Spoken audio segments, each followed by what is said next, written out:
I believe that Enjin is incredible because as of late, Enjin has done around a 3x in terms of price increase. So I must say I did a pretty good call on that. And this right here is a long time coming because one of my first ever YouTube videos was actually about Enjin. At that time, a lot of people thought it was trash. They thought it was doo-doo. They thought it was caca.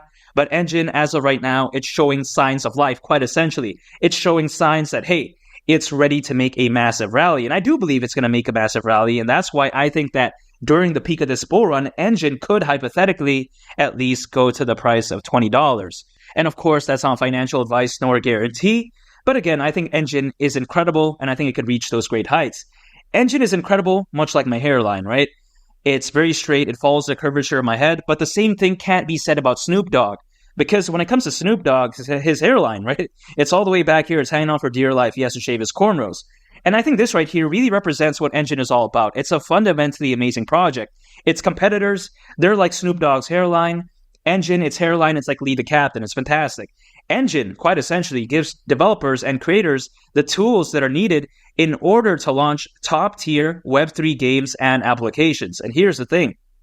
Enjin has already been involved with many amazing games already, such as, for instance, we take a look at The Lost Relics, The Six Dragons, Nine Lives Arena, and many others, which I find very impressive. And also on top of that, Enjin has also been involved with Microsoft too. And now, some people, they may think, was this a joke? That's actually not true, because this is not a joke. It's actually true in a sense that Enjin is involved with something called Azure Heroes, which is Microsoft's very own digital badge rewards program. That's a mouthful. That's what she said. So the fact that Enjin is even involved with Microsoft in the first place, isn't that insane? I think that, if anything, truly visualizes just how special Enjin is. If it was a bad project, this wouldn't have been a reality, in my opinion. But again, it is a reality. It's realistic. It is real. And that's why I think Enjin is that amazing. And here's the thing.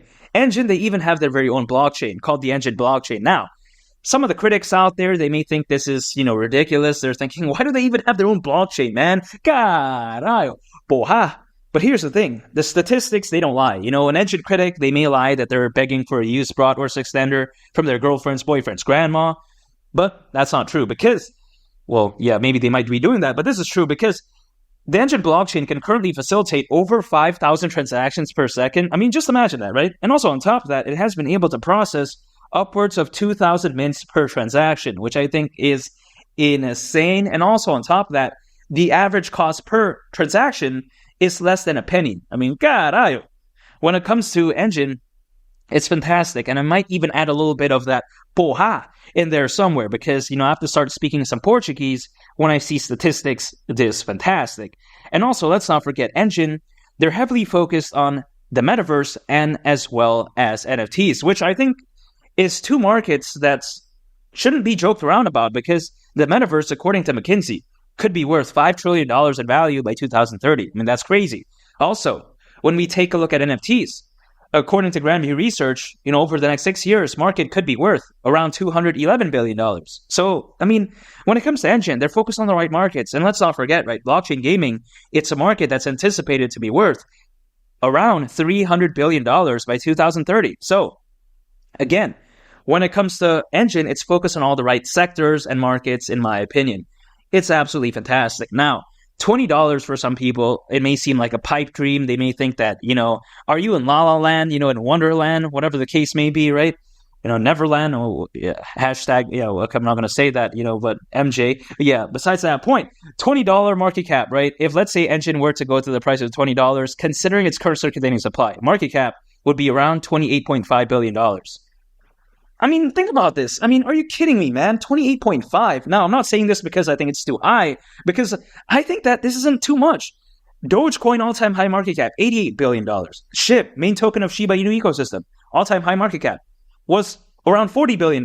So is this ridiculous? 28.5 billion around? Let's say for simplicity's sake, we even say it's 29 billion, right? It's not too much to ask for. Come on, man. It's not ridiculous. Now, here's the thing.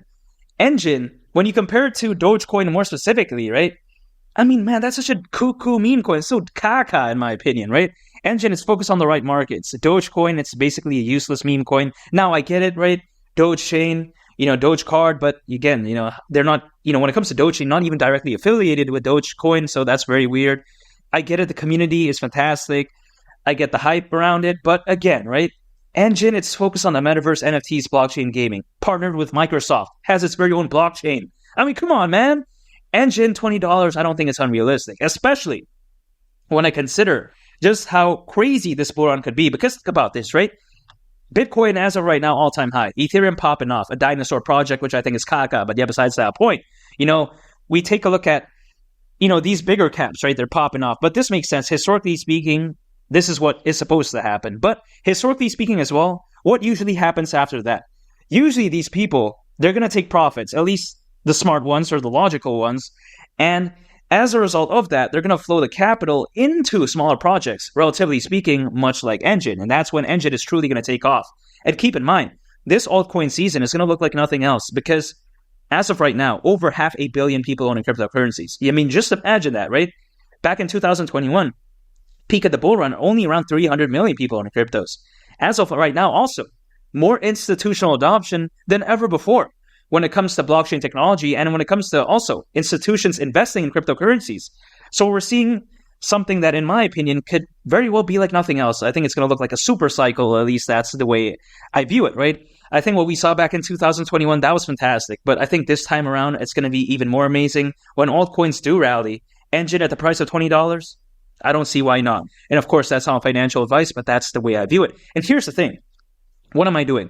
I'm dollar cost averaging. So anytime I earn income, I set aside some for Enjin. I'm not a day trader. I don't use leverage. I don't do that. I'm just acquiring. I'm holding quite essentially. I'm just waiting for the peak of the bull run. That's what, that's it. Apologies. I meant to say that's it. Accidentally said that's it. But yeah, besides that point, it's very simple for me, right? When people start, making irrational moves, being impatient, day trading, using leverage, at least from what I've seen, that's usually when the recipe for disaster begins to happen. That's usually when disaster begins to strike because that's when people, they get liquidated, they make irrational moves, they panic sell, they panic buy, and it's never a good thing. I like to keep things simple. If I believe in a project, I just dollar cost average. That's it. I just acquire on a consistent basis. I hold and I just wait for the peak of the bull run. No nonsense. No random fancy gizmos trying to read the chart, hiring some guru, paying them, $6,900 or whatever they're charging. I don't do that, right? I like to keep things simple. I believe that Enjin could hypothetically at least go to the price of $20 during the peak of this bull run. And I can't wait. I'm so excited. And of course, that's not financial advice. But I think this project really could very well have such a recipe for success. I can't wait. And if you gain value from this video, make sure to subscribe. I'd greatly appreciate it. And also on top of that, make sure to check out this very fantastic video. I think you all would really love it. It's going to lead the captain. And I'll catch y'all on the next one. I'm out. Peace. Bye.